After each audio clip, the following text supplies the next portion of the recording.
is John Burnett? Wow. John Burnett was born in Brooklyn, as I normally say, People's Republic of Brooklyn, because sometimes Brooklynites think that it's a town, or I should say not a town, but a country in and of itself. But I was born in Brooklyn in public housing. After a few years, my parents bought a house out in Queens, and I was raised in Queens Village. And in the last 8 years, I've been living in Harlem. And I got my start at 20 years, actually at 19, almost 20 years old, at Dean Witter. And I did that for a number of years, but I went back to school. Didn't actually start off too well in school. You went back to school as an adult? Early on in my life, so I had dropped out early on. Then I landed a job at Dean Witter. I felt that school wasn't really teaching me how to make money and how to govern myself in business. At least that was what I thought at the time.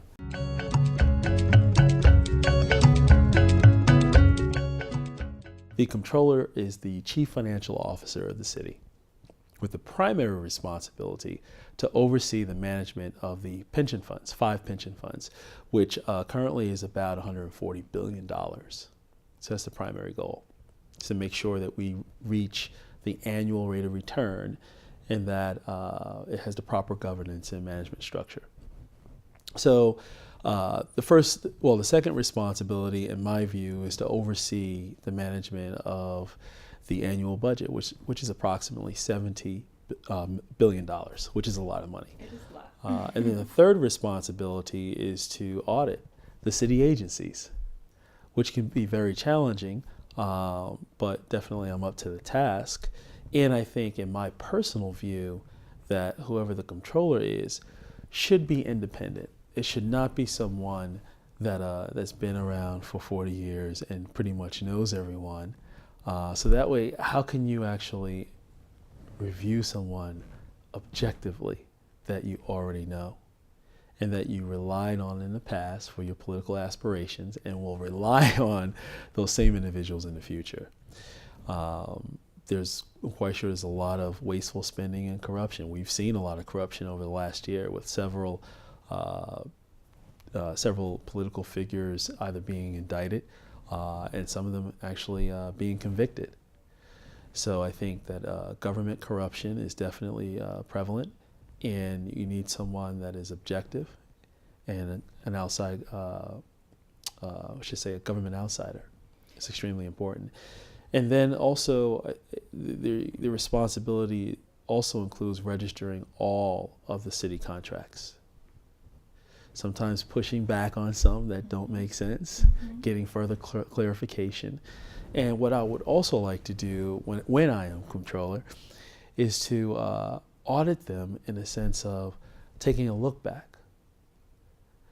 The contracts that we gave out and the certain terms and conditions to do certain business with subcontractors in the city, some, let's say MWBEs. Right.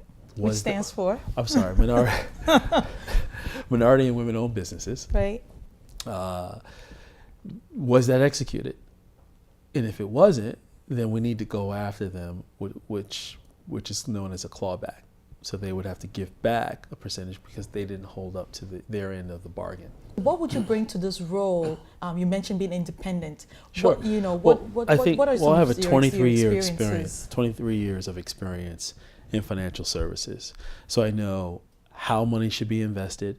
I've been overseeing financial advisors and portfolio managers for a number of years and managing large teams. At the same time, like I mentioned a moment ago, I worked at Merrill Lynch. I was in charge of the Global Wealth Management Division, which is about 800 branches nationwide. So I have experience with overseeing auditing as well as branch examinations, keeping up with the rules and regulations, which also tied into policies and procedures and the proper training to make sure. Was this for private clients or government, or what was the range of the portfolio? It was for retail clients. Similar to, you have retail clients for a bank, you have retail clients for brokerage. Okay.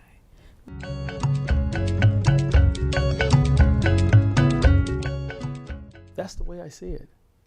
My mom came from Savannah, Georgia, and my father came from Raleigh-Durham area, and they both came to New York at about 18, 19 years old. So it has somewhat like an immigrant story because they wanted a better life. They were fleeing the Jim Crow South. The Great Migration? Absolutely. There was lack of educational opportunities. Both of them could not continue their education after 8, 9 years old. It was severe oppression, if you will, in terms of Jim Crow. My father always said repeatedly, I heard this about 1,000 times, that when he grew up, well, every day he had to do 2 to 3 hours of chores on the family farm, walk 5 miles to school, 5 miles back, pick cotton, did some more chores, ate dinner, and went to bed. And he just always knew that there was a better life. Then he was embraced in New York as a dishwasher, and he always aspired to be a cook because he figured he could make more money and support, a future family. And he kept washing dishes, looking for an opportunity. Then he met my mom, had my brother and sister, and then he decided, that he would actually create his own break. And he always said, son, you have to create your own breaks. And I asked him, well, how did you create your own break? And he replied by saying, as a dishwasher, he used to observe the cook. Then the cook found out that he was being observed by my father. So the cook made it tremendously hard for my father to keep up by burning the pots on purpose. He would scrape food out and then turn the fire underneath the pot so that way the food would burn in the pot. So my father had to work 3 times as hard and 3 times as fast to keep up just to continue to observe. So the man eventually had some compassion. Then he called my father over, and periodically he would teach him how to cook. And then my father learned, and then he became a short order cook, improved his skills. Then he continued to progress, and then he ultimately became a head chef at a hospital. Wonderful. And he eventually retired. But Mom was still a better cook, though.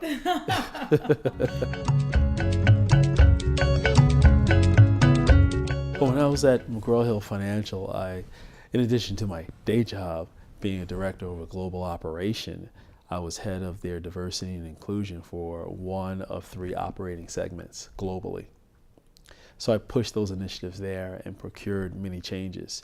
So I'll do the same thing as Comptroller.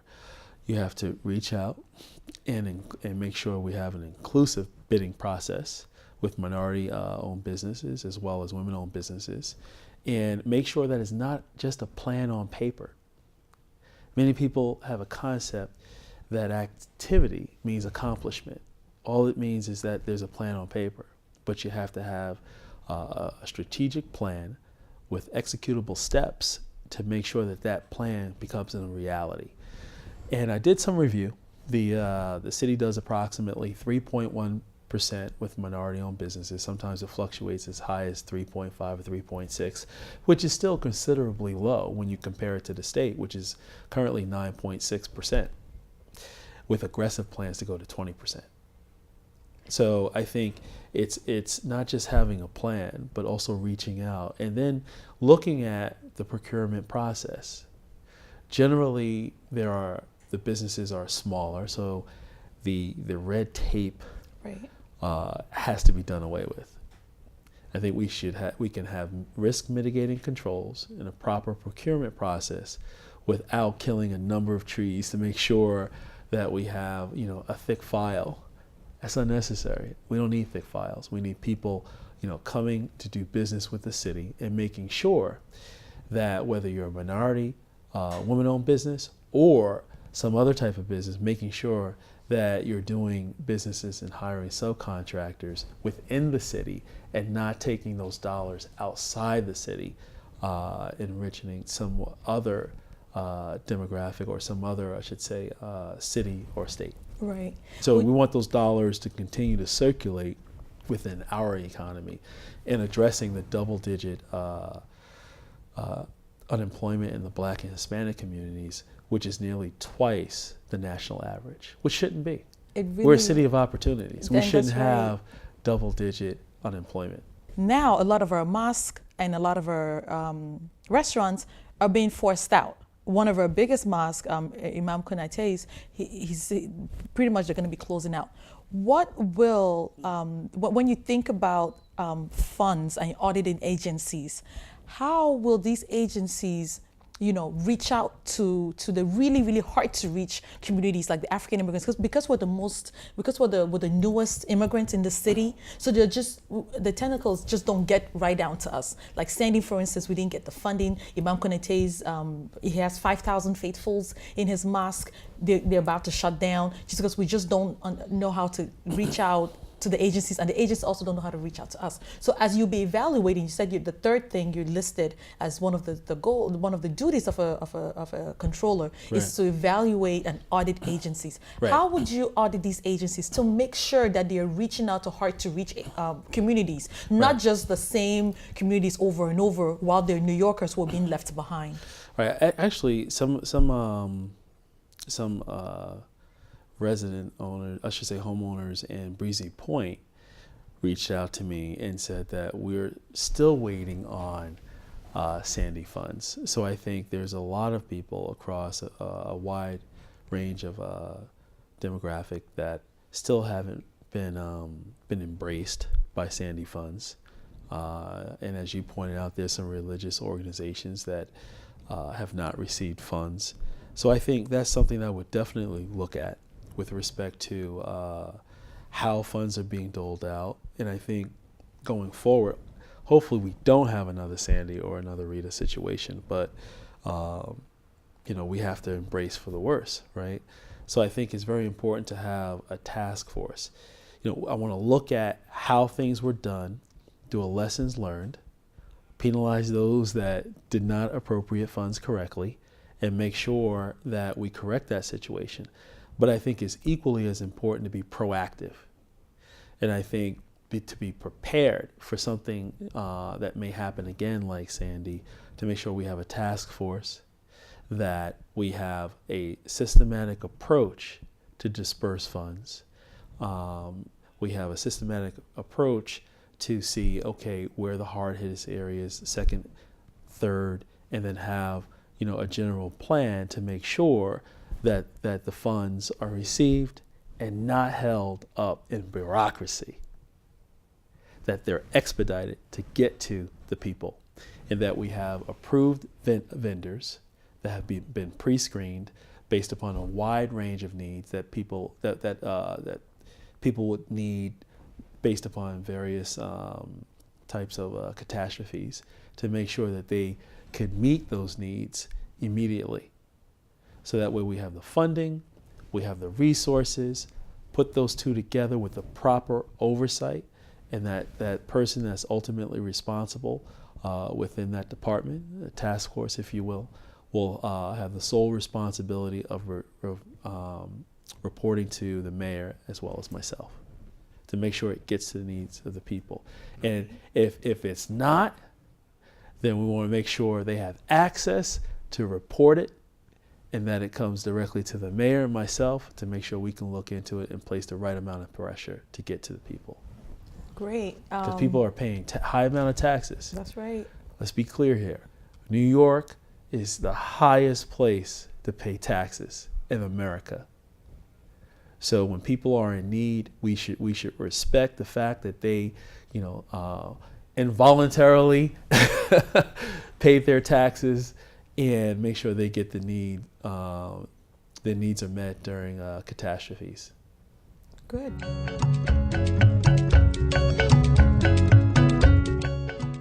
This is what I think. Mm-hmm. I think that that many times we have to put party aside and say, all right, look objectively at both parties.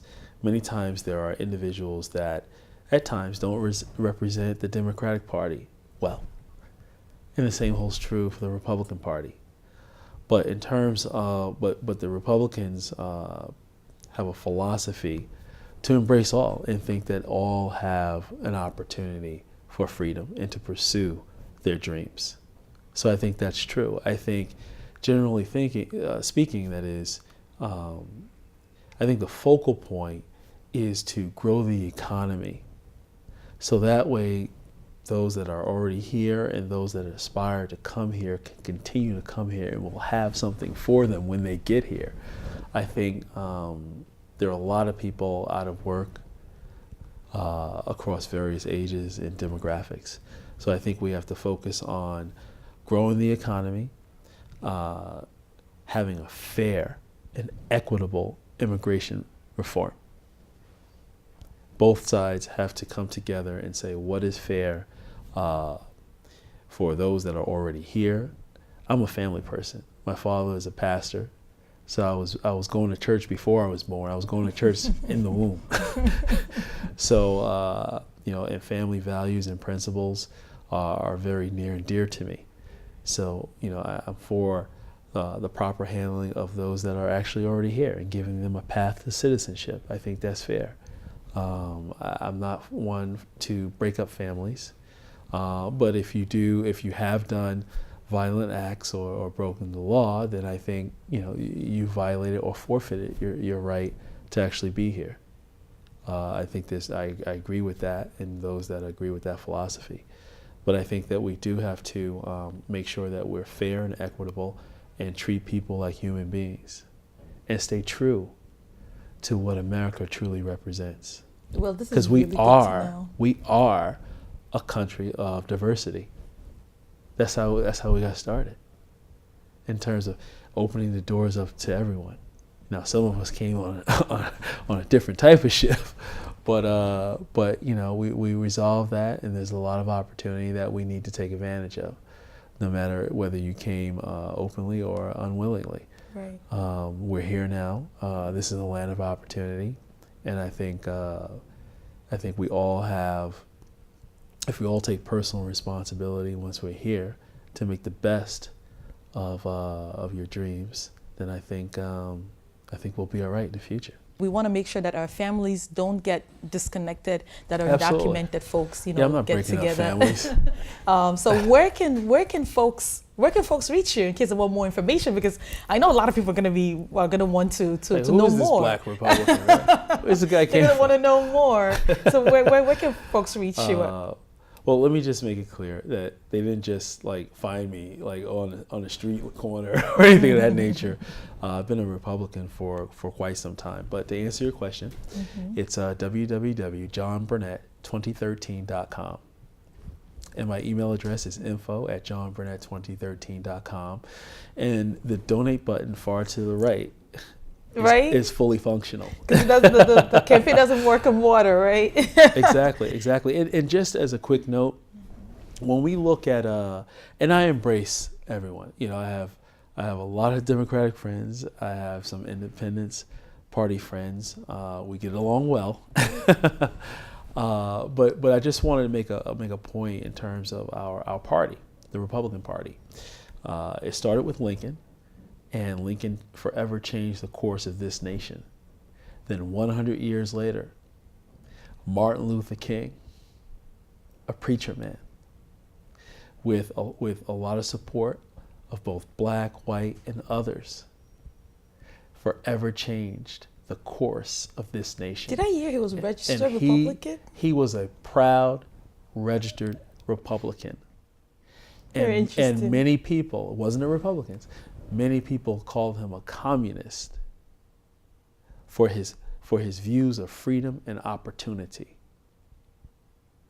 And here it is, not 100 years later, but just 50 years later, John Burnett, the black Republican in New York City, wants to make a difference for everyone in this city. We can do that. And given the opportunity, I will keep my promise and make sure that comes to fruition. Wonderful. So it's time. Hopefully you'll come back to SaharaTV. Absolutely, I will. Before and after. Wonderful. I'm controller.